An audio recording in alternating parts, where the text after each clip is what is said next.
This week on Milk Street, we travel to Los Angeles to visit with Sonoko Sakai, who teaches us how to make homemade udon noodles. It's actually a lot easier than you think.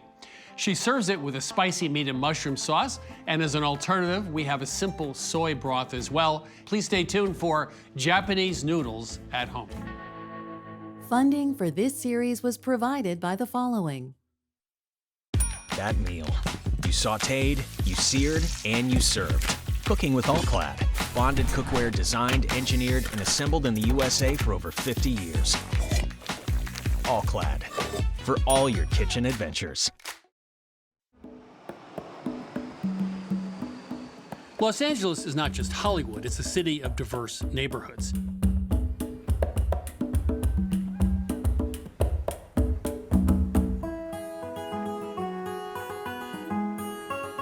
You can find an overwhelming array of taco styles that represent the regional cooking of northern Mexico in neighborhoods such as Silver Lake and Highland Park, just east of downtown. Today, the latter is experiencing a revival in its historic architecture and culture.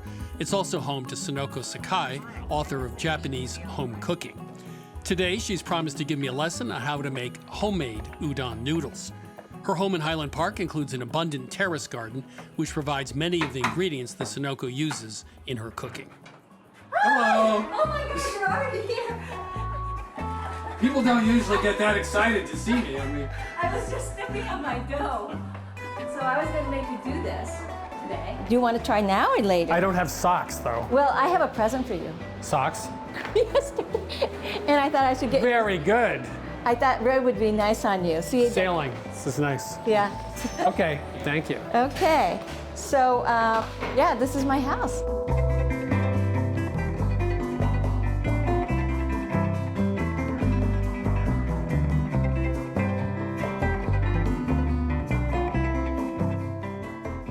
Sonoko, thank you for having us in your home. Oh, thank you so much for coming all the way. What I love about this home is you look at it from the street and then you realize behind the house there's all this property, this great garden, there's an orchard, there's yuzu, there's persimmon. It's pretty cool. I mean, it's not New England. It's really lovely. It's a little deceiving because it looks like a really tiny cottage, but it's deep and it has potential. That's what my mother said about me years ago. I have potential. Yeah. So, udon noodles. So let's define what are udon noodles as opposed to like soba noodles, for example. Yeah, there's quite a big difference. Soba is buckwheat. Now, if you go to the supermarket, though, very often, if you go and look at soba noodles and look at the package, it's just made with regular wheat flour. So I don't understand. The problem is that most dried soba noodles, they're allowed to use primarily wheat. And that happened during the war when there was a big shortage of buckwheat. I think the Japanese standard is if you use about 30% buckwheat, you could call it soba. Soba is also a generic word for noodles. For the older generation, they'll say, "Oh, I feel like soba." It could actually be chuka style, which is Chinese noodles. It could be ramen. Okay, I didn't know that. But generally speaking, we think of buckwheat.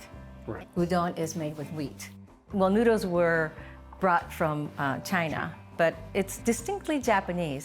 The classic udon is pretty thick and quite different from other Asian noodles, I think. So what gives udon that springy texture? Well, it's the way the flour is milled, but it's just basically salt and water. And the wheat flour, there's nothing else, but it is a medium milled flour. So it's not cake flour, it's not bread flour, it's right in the middle. So we could use all-purpose. And the udon in Japan, the flour itself comes mostly from Australia. Australia makes the best udon flour. Really? Yeah.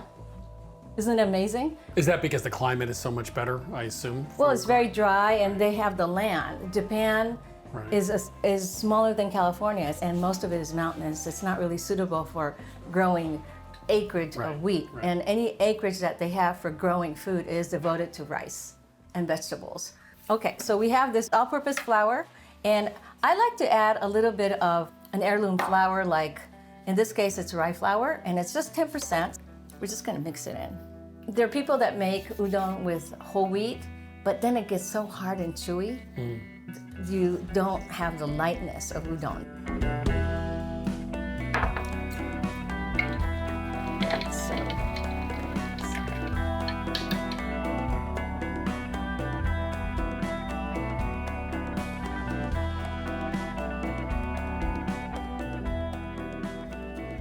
So when I was growing up, it was my brother who made udon. Is he an older brother or younger brother? He's older, but dads make udon in Japan. They're not necessarily soba. Soba is like at another artisanal level, but udon is something that every dad makes. So for like, clumsy, barbecue. stupid dads, it's like doing hamburgers. Yeah. That lets you do that. Yeah, like that's my thing. Barbecue, right? Cheeseburgers and udon, yeah, it's perfect, same thing. The thing about udon is, and you're gonna experience this soon, is that you're just stomping on it. It's a no-brainer, right?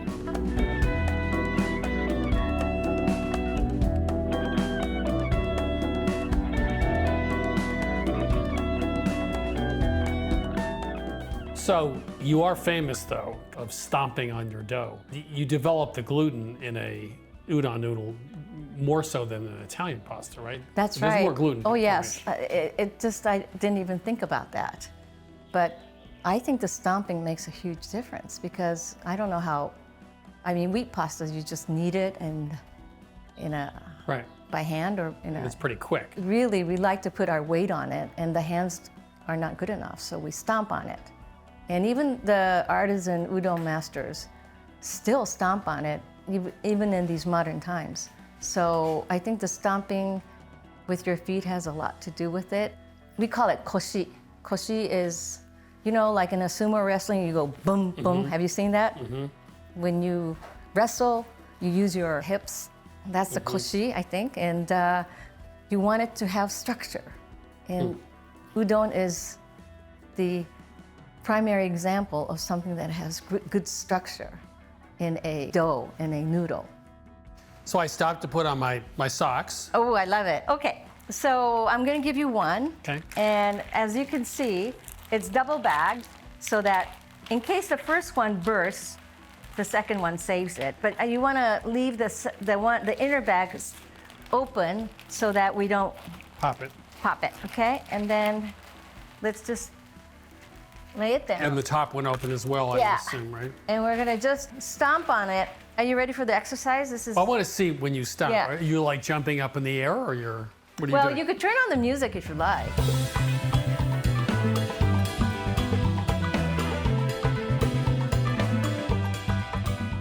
We're kneading it with our feet. Now we're gonna fold Yeah, it. you're a little weird. I like that. So we do this over and over until you stomp on it about 100 times. And then you let it rest, ideally at least 1 hour to overnight.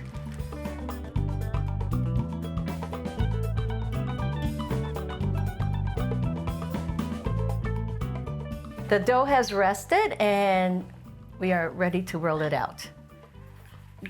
Just roll. And the hard thing about wheat noodles is they're so elastic and you roll it out and they're like So rubber band. They want to with shrink pie back. dough, you want to be very careful not to overwork the gluten. Uh-huh. Is that something you have to worry about here, or do you want to work the gluten? Well, you want to work the Yeah, gluten. that's what I think. Yeah, you could do it. So we stepped on it. It can take a lot. It's very forgiving.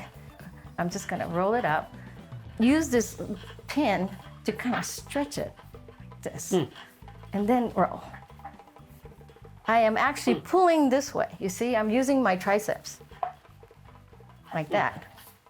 That's cool. Now I want you to do it. So I'm supposed to pull out and push it? Yeah, pull out and push. Start from I the see. center and you I see, work okay. your way out. Yeah. Yeah. Ooh, I like this. You like it? Yeah. We're gonna try cutting the noodles with a a more serious knife called menbocho, or hocho is a word for knife, and men is something dedicated to cutting noodles. So is that heavy? It's pretty heavy, yeah. Ooh, If you work with professional noodle knives, they're about this big. really? And carbon steel and really heavy. But this one is for home cooks.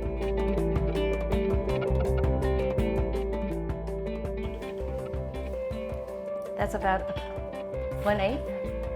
Yeah.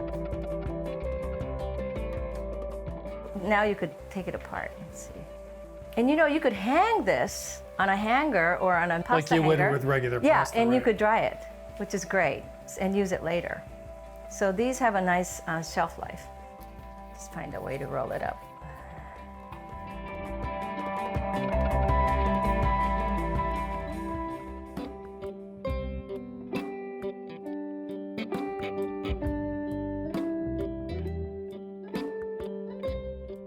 We're gonna start the dandan sauce. And dandan sauce is, in English, it's peddler's sauce. It's a Chinese street food, but it has been in Japan for so long that it's kind of become our own.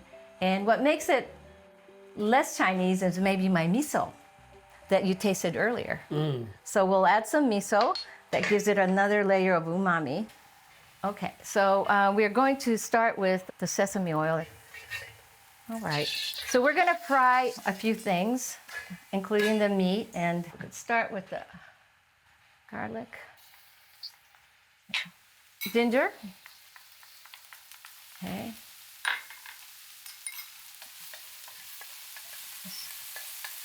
If you want to get the heat down fast, you just take it off the heat. Yeah, I just lift it up. Yeah, I Leave it just on. lift it or set it to the side. Go ahead with the mushrooms, get a chance.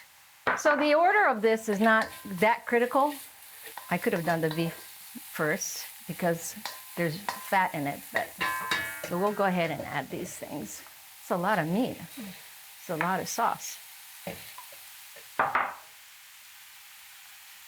This is the equivalent of an Italian meat sauce. Bolognese. This is my bolognese, I think. The Asian bolognese. And I think it's just wonderful. This, if you didn't have udon, you could just serve this on pasta, or you could have it with rice. A bolognese sauce will take a long time to cook, right? It takes hours, I guess, of cooking, but this one is in just like 10, 15 minutes. The meat has cooked, right? I mean, has turned color. So what you could do is you could put all your sauces together. So maybe I could ask you to do that. Sure. I'm gonna give you the miso. These are the liquids, which is sake, kneading, and soy sauce. And don't put all of it because it's really hot. Let's start with a teaspoon, yeah. And I am gonna go ahead and add, this is just chopped bamboo shoots. This is probably the only canned food I use. You can, if you have time, blanch it. We Japanese people love to blanch everything. Blanching really helps remove the odorous. All right, so I'm gonna go ahead and add this is about 2 cups of the chicken broth. And this can be adjusted because it's gonna cook down and you might wanna have a thick sauce or you want a thin sauce. It's up to you. Okay, I'm gonna go ahead and add this sauce. So we will taste and adjust. And at the very end, we're gonna be adding, can you dissolve these two? Cornstarch. The cornstarch, it's a potato starch. All right. So now I'm gonna add the potato starch and we'll just let it cook and thicken.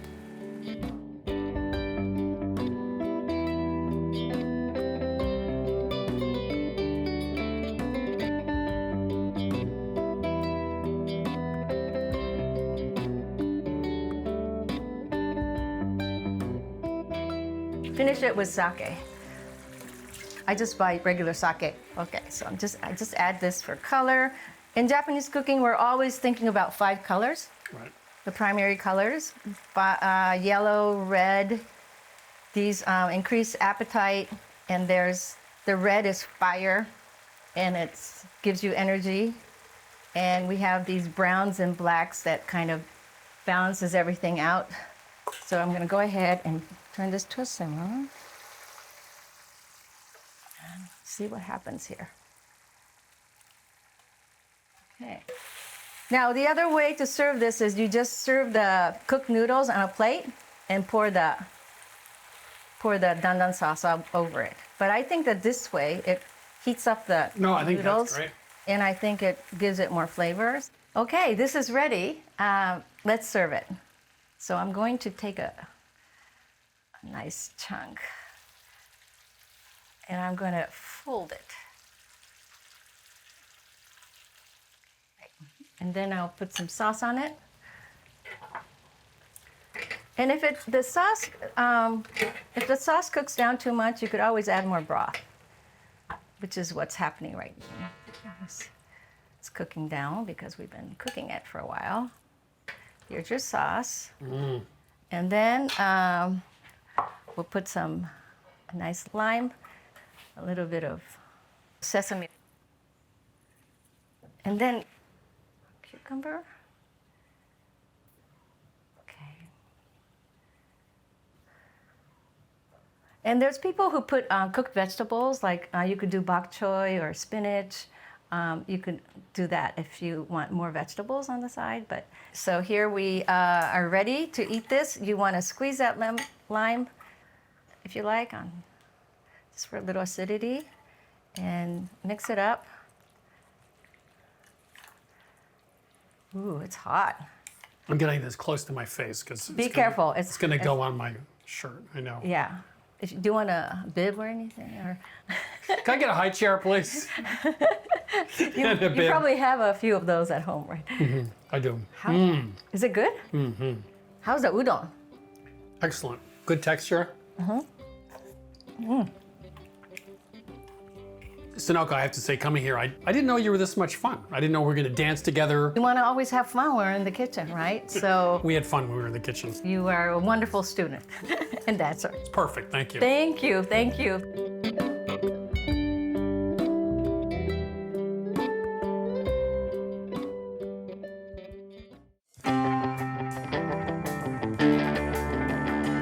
So when I was out in Highland Park in East LA with Sonoko Sakai, we made a spicy meat and mushroom sauce for the udon noodles, but you can do something a lot simpler. It's a combination of a broth and a 3-ingredient sauce. You really should know. It's one of those sort of master recipes you should keep in the back of your mind because you can use it a lot of times in lots of different recipes. It has soy sauce, it has mirin, which is a rice wine, a pretty strong wine, it's about 14% alcohol. You could use rice wine vinegar, though that's another possibility, unseasoned, and sugar.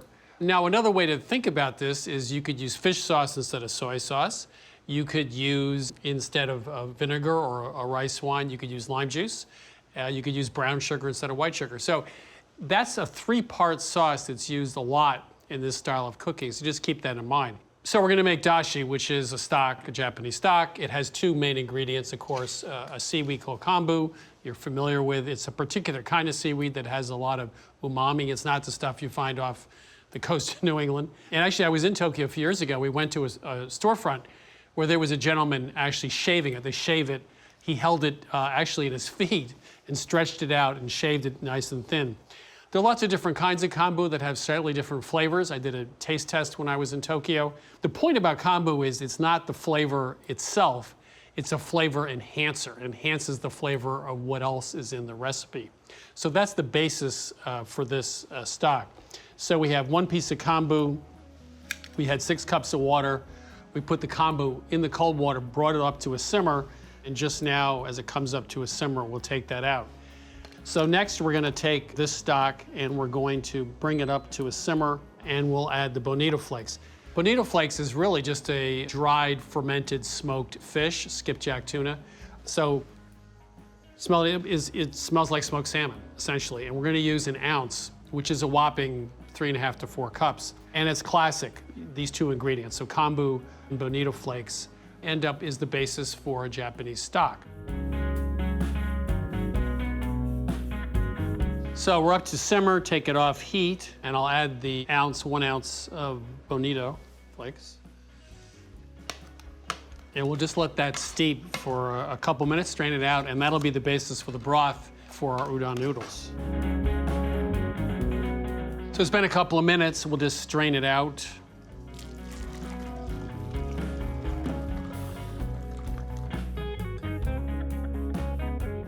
So that's the basis for the broth, the kombu and the bonito flakes. Soy sauce goes in.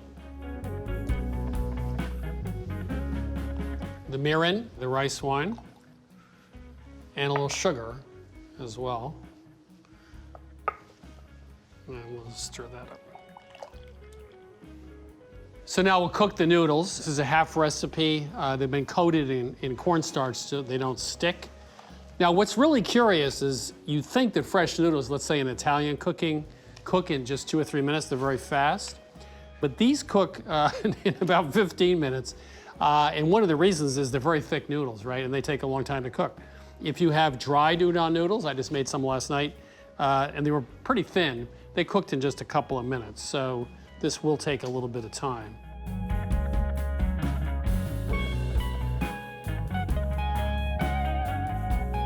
So we've cooked the noodles. We've also rinsed them in warm water. Now that's kind of odd because all these years I've been telling everyone not to rinse their pasta with Italian pasta.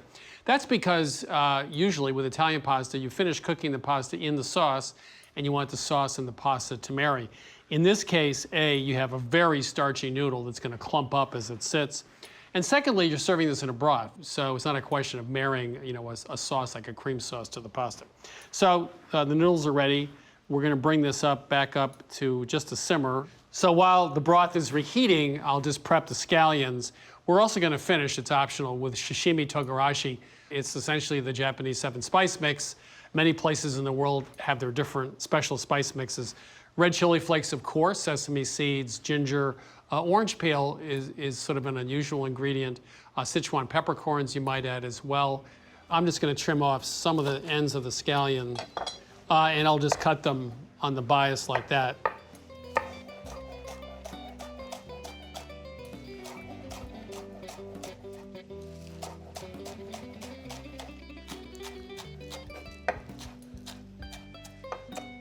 And we're going to take just enough noodles for one serving. Now, if we hadn't rinsed these would be just one massive clump. That's why you do have to rinse them.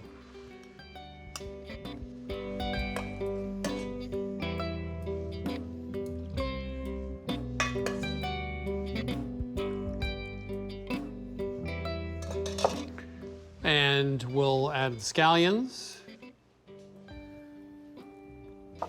And the spice mix, the sashimi togarashi. Sometimes they also put nori in this as well, which adds really a nice touch to it. So homemade udon noodles, recipe courtesy of Sonoko Sakai, with our homemade broth with soy sauce, mirin, and sugar. A really simple recipe, but the texture of the noodles, a little spice with a spice mix, the depth of the broth. It says a lot about Japanese cooking and says a lot about really good home cooking.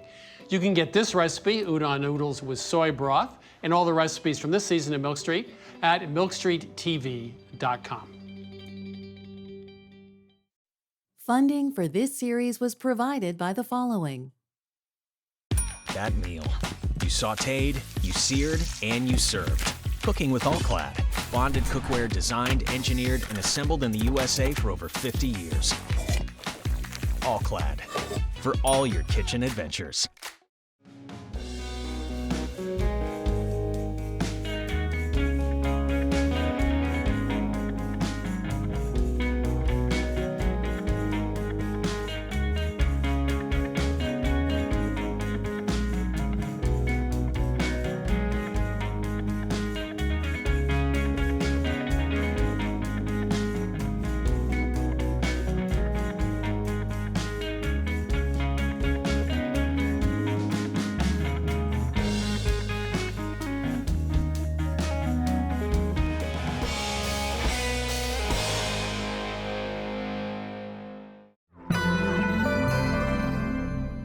Hey everybody, Christopher Kimball here at Milk Street, and thanks for watching us on YouTube.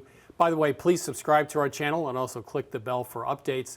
as we roll out new shows. By the way, all the recipes from our current TV season are available for free at our website, which is 177milkstreet.com. That's 177milkstreet.com. Thanks, and enjoy our shows.